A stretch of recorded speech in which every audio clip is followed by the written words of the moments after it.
Je reste le primitif de la voix que j'ai découverte.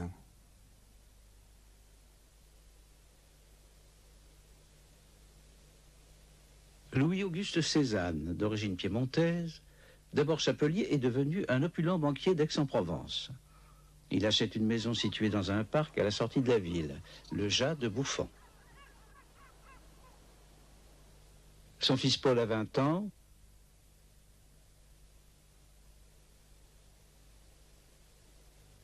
Pour décorer le salon familial, le jeune peintre invente les 4 saisons. Au fond, derrière l'automne, une montagne.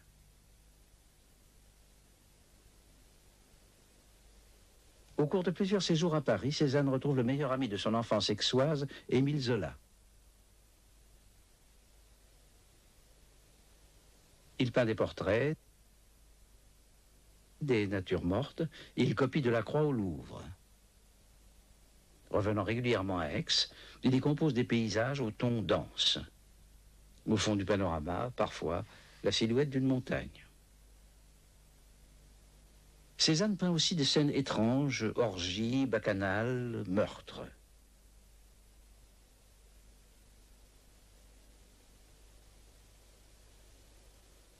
Un tableau pour Zola. Pluton entraîne Proserpine aux enfers. À l'arrière-plan, une montagne maçonnée au couteau.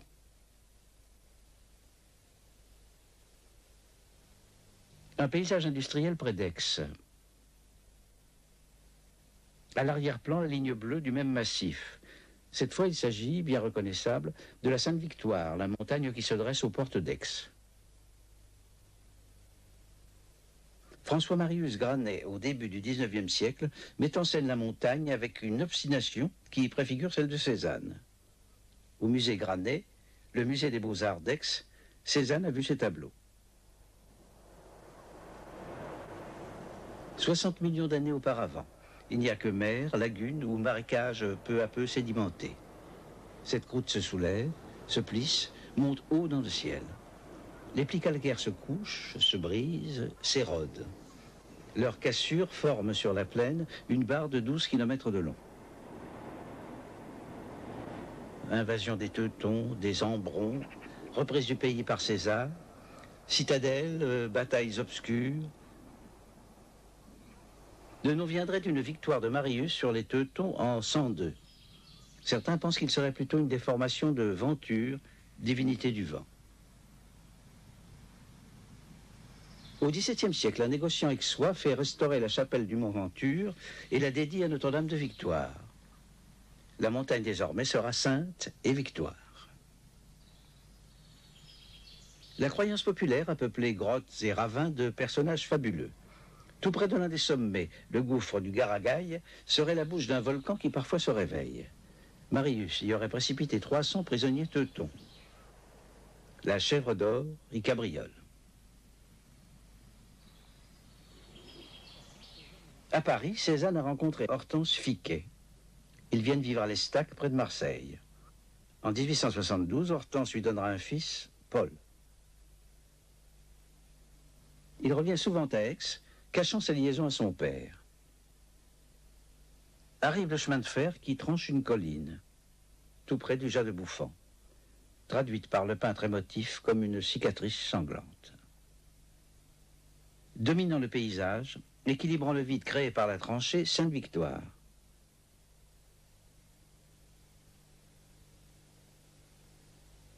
Au cours des années qui suivent, Cézanne travaille à Pontoise et à Auvers-sur-Oise avec Camille Pissarro. Pissarro l'initie à la peinture en extérieur. Il lui apprend à discipliner ses pulsions les plus profondes en s'affrontant aux motifs.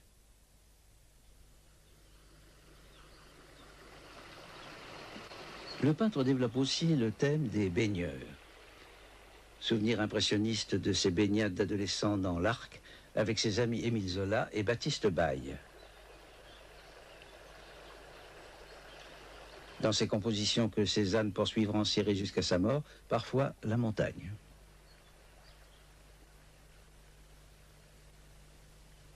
Il consacre plusieurs toiles au village perché de Gardanne, au sud d'Aix, où il habite un temps avec Hortense et le jeune Paul.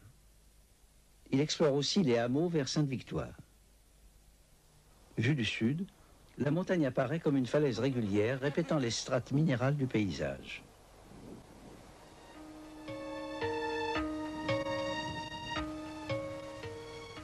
Gamme limitée des couleurs, aridité, simplicité des lignes, Cézanne développe un nouveau style, une sorte de primitivisme.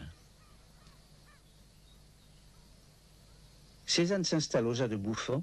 Il a régularisé sa situation avec Hortense en l'épousant. Son père meurt, lui laissant un solide héritage. Nature morte. Il peint surtout en extérieur, et souvent dans le parc. À l'arrière-plan, traité en touches fluides, le ciel pâle et la silhouette gris-bleu de Sainte-Victoire, le sommet caché par un bouquet d'arbres. Montagne encore lointaine, comme interdite. 1886, Zola publie L'œuvre, roman dans lequel il met en scène un peintre de génie, mais raté, et qui finit par se suicider.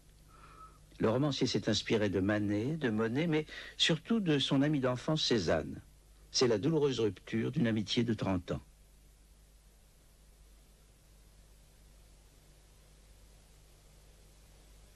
Timide, détestant être dérangé par les curieux, considéré comme excentrique, peu apprécié des ex-sois, le peintre veut travailler dans des lieux isolés. Une de ses sœurs achète une grande propriété, à moins de 2 kilomètres au sud du Jas de Bouffan.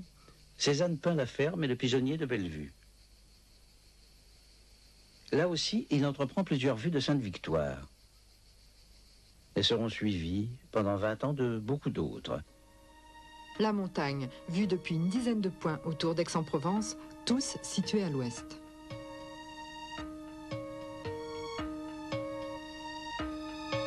Motif. Le mot évoque la décoration textile, la musique, donc la répétition.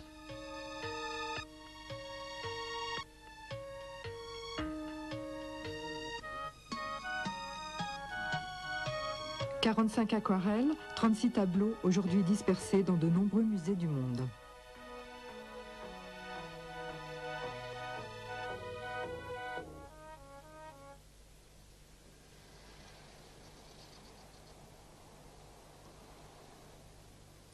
Amsterdam. Sous cet angle, le massif prend la forme d'un triangle tronqué. Le paysage est désert, organisé en ensembles réguliers et compacts.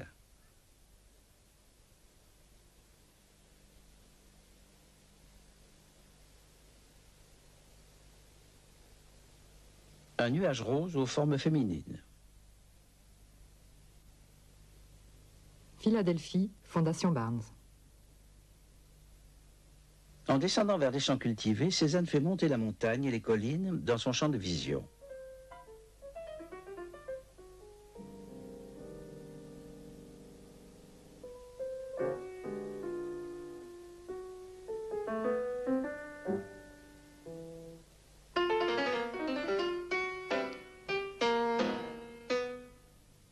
Londres, collection Berggruen. Il n'y a plus de surface unie, mais un amalgame de petites touches obliques.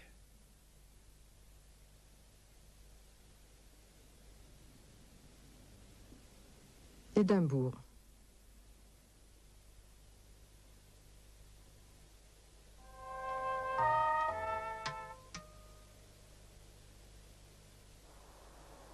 Un peu plus au sud de Bellevue, au lieu dit Montbriand, le plateau se prolonge par une colline boisée qui surplombe la vallée de l'Arc. Paris. Cézanne peint la vallée d'un point élevé de la colline, une citerne en terrasse dont il montre le rebord. À droite, le viaduc du chemin de fer franchit l'Arc en faisant une ample courbe vers Aix, située à gauche derrière les arbres. La courbure de ce viaduc fascine Cézanne qui, dans cet axe, perçoit l'ouvrage de face et donc presque rectiligne.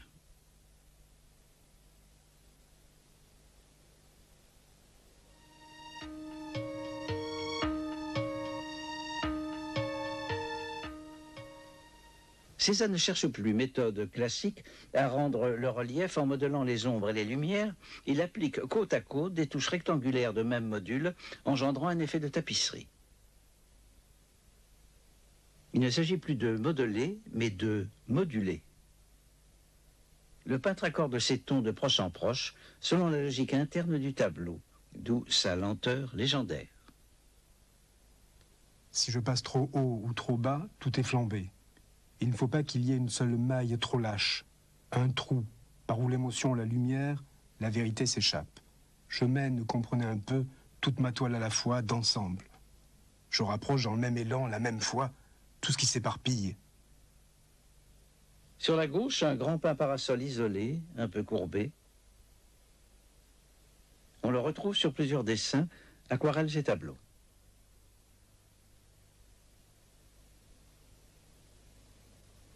New York. Le peintre a descendu la colline et s'est approché du grand pin.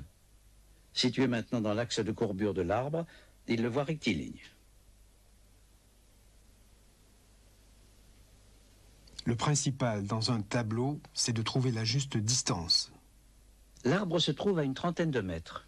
Le hameau de la Beauval est à un peu plus d'1 kilomètre. Le centre du viaduc à 3 kilomètres. La colline des Grands Carmes à 7, la crête du Sangle à 11 et le sommet de Sainte-Victoire à 13 kilomètres. Dans la réalité, le paysage est donc profond, plutôt vide, et le relief modéré de la montagne attire l'œil vers les lointains. Or, vu par le peintre, ce paysage semble moins creusé et en même temps beaucoup plus plein. Car Cézanne triche avec la montagne, la rapproche, la grossit, la rend plus présente par toutes sortes d'artifices. Ainsi, il lie entre eux des espaces différents. Comme le viaduc joint les deux bords de la vallée de l'Arc, le tronc de l'arbre du centre et les masses sombres des branches soudent les premiers plans du paysage à l'arrière-plan.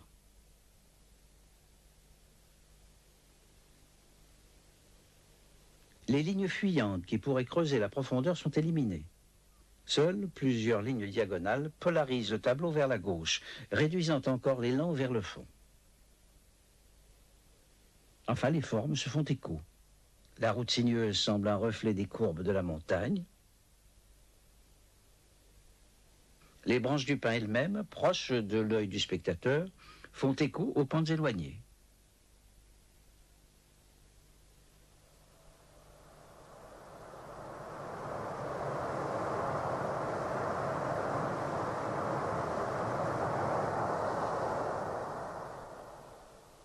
Cézanne s'est donc servi de la montagne et des collines pour refermer et envelopper son paysage, réduire la force agressive de ses axes, le stabiliser, en faire un monde autonome dont tous les éléments sont liés par des relations plastiques.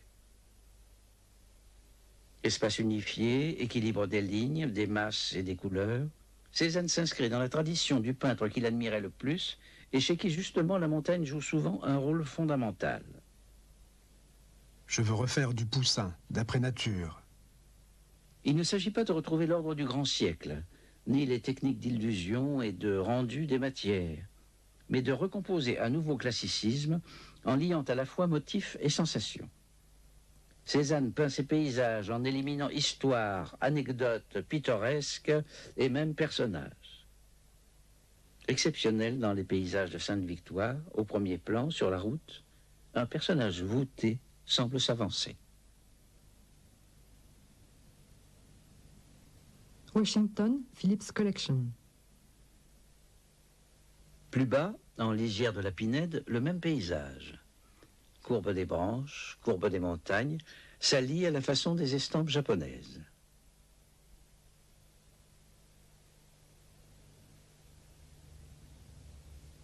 Londres, Institut Courtauld.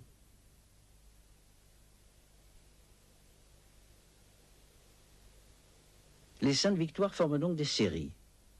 Cependant, Cézanne ne cherche pas, comme Monet au même moment, à rendre compte des variations mouvantes de la lumière. Pour Cézanne, le paysage de Sainte-Victoire est sans doute d'abord une expérience formelle. Creuser l'espace, l'analyser en ses moindres parcelles selon des principes impressionnistes, tout en le refondant dans un nouvel ordre architectural. Mais cette expérience n'aurait pas été complète si Cézanne n'avait aussi tenté de transcrire non ce qu'il voyait, mais ce qu'il ressentait. Dans le peintre, il y a deux choses, l'œil et le cerveau, tous deux doivent s'entraider. Il faut travailler à leur développement mutuel, à l'œil par la vision sur nature, au cerveau par la logique des sensations organisées, qui donnent les moyens d'expression. Organiser les sensations, c'est vivre une véritable expérience spirituelle. Cézanne arrive, le regard vierge devant le motif, il voit par tons minuscules, il morcelle ses sensations. Chaque petite touche concentre vision plastique, sensations et souvenirs. Et aussi pensée pure, recherche d'un sens caché de la nature. La touche cimente le monde, lui donne une structure, un sens peut-être.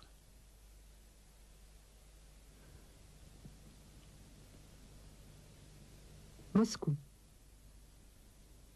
Enfin, le peintre s'arrête au bas de la colline. Le changement de place du chevalet a entièrement transformé le paysage.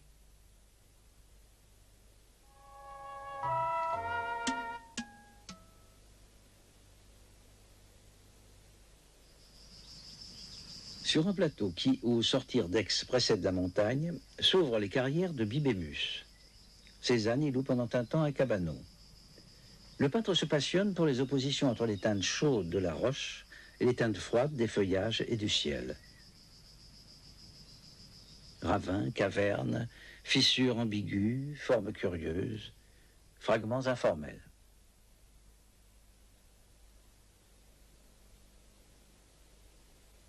Et toujours la montagne.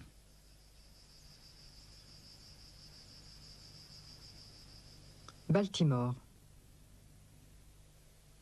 La montagne est comme surgie de la falaise jaune.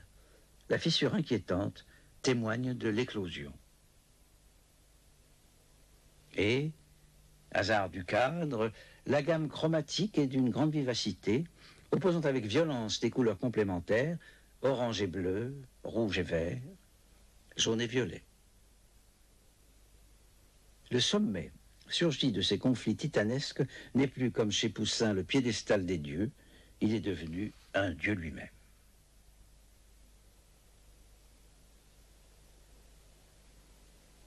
À cette époque, Cézanne vit seul, en sauvage, séparé de sa femme et de son fils, qui habitent le plus souvent Paris. Un de ses axes préférés est la route du Tolonnais, petite route départementale joignant Aix au hameau du sud de la montagne. Cézanne peint sur le bord de la route, à une centaine de mètres d'un couple de grands pins parasols visibles sur les photographies anciennes.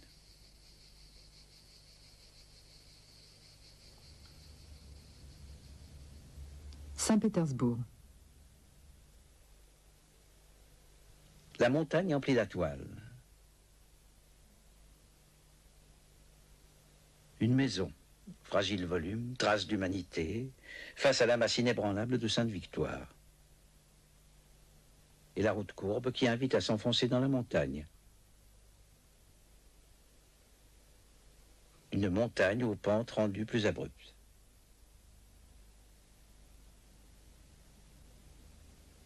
Cleveland.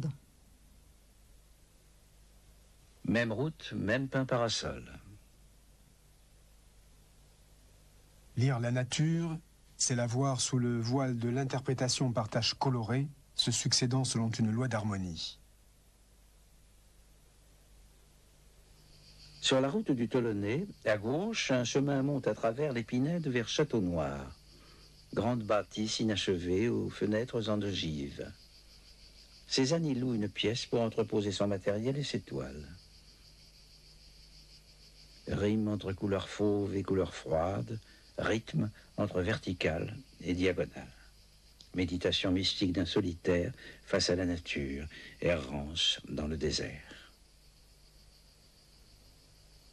Je travaille opiniâtrement, j'entrevois la terre promise. Serais-je comme le grand chef des Hébreux ou bien pourrais-je y pénétrer? Tokyo. L'œil, confronté à un continuum de zones plates et mouvantes, ne parvient pas à situer les couleurs qui semblent tantôt proches, tantôt lointaines. Et chaque zone de couleur est elle-même composée de nombreux modules jointifs. La touche marque à la fois un fragment de la nature, une profondeur, une ombre, une couleur. Detroit.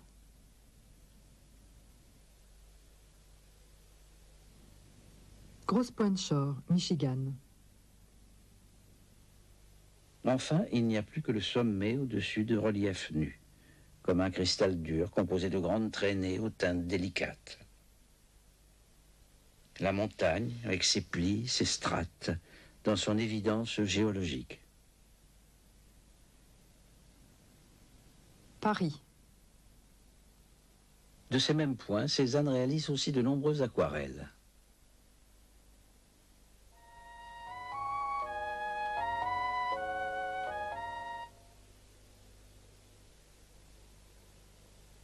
En 1901, Cézanne, prématurément vieilli par le diabète et le travail obstiné, continue à vivre dans le centre d'Aix. Il se fait construire un atelier sur les hauteurs des Lauves au nord de la ville. Il y peint la plupart de ses dernières natures mortes. Il est désormais célèbre. De jeunes peintres viennent le voir.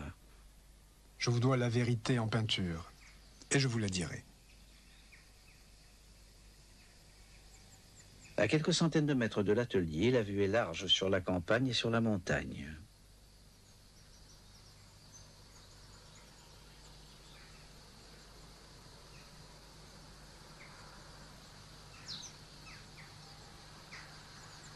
Cézanne est en train de peindre une de ces saintes victoires vues des Lauves, dont il donnera de nombreuses versions, aquarelle et huile.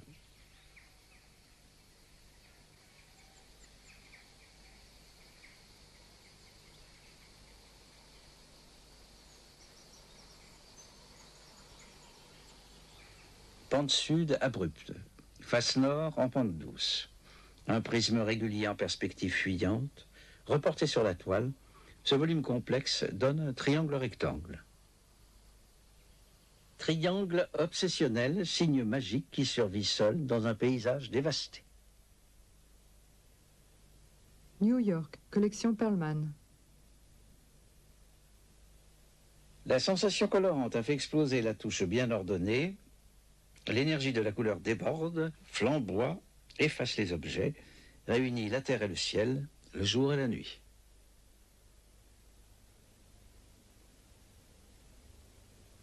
Zurich, musée. Une préparation grise partout visible qui forme de grandes réserves trop claires, comme si le peintre ne parvenait plus à joindre les touches de son tableau. Irruption du discontinu. Zurich, collection Burle.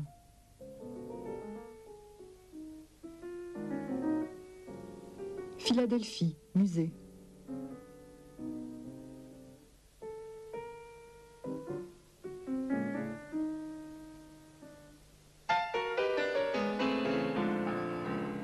Philadelphie, collection Annenberg. Les contours sont peu à peu effacés, les volumes deviennent mobiles, pulsants.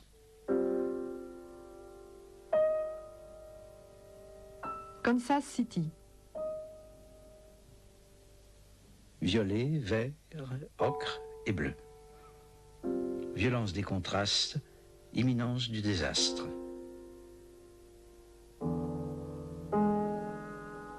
Moscou. Le vert envahit le ciel. Le paysage n'est plus qu'une explosion chaotique de touches guerrières où les ocres et les verts se heurtent. Champ de bataille strié de touches lavandes qui semblent tomber de la montagne. Ténèbres qui rongent l'espace.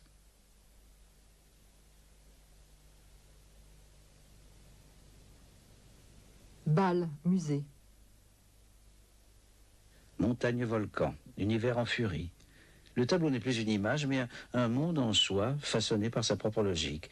Il est devenu autonome. L'espace n'a plus de limites, il est multiple, infini, il fait peur.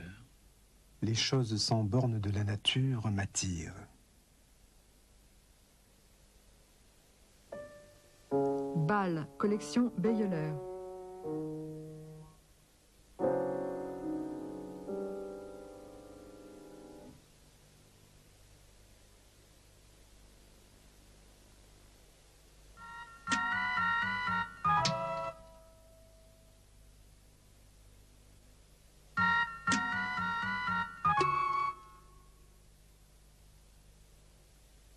jour, sur le motif, une pluie froide d'automne, un blanchisseur trouve le peintre inanimé, le ramène chez lui dans sa carriole.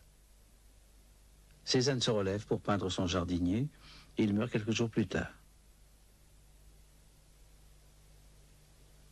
Sainte Victoire. Le monde miniature de la nature morte est lui-même reflet de la montagne. Chemin, montée, rebord, précipice, équilibre et déséquilibre. Les plis blancs et raides des linges empesés renvoient aux plis de calcaire et de marbre de la muraille omniprésente, presque éternelle en regard de la vie des hommes.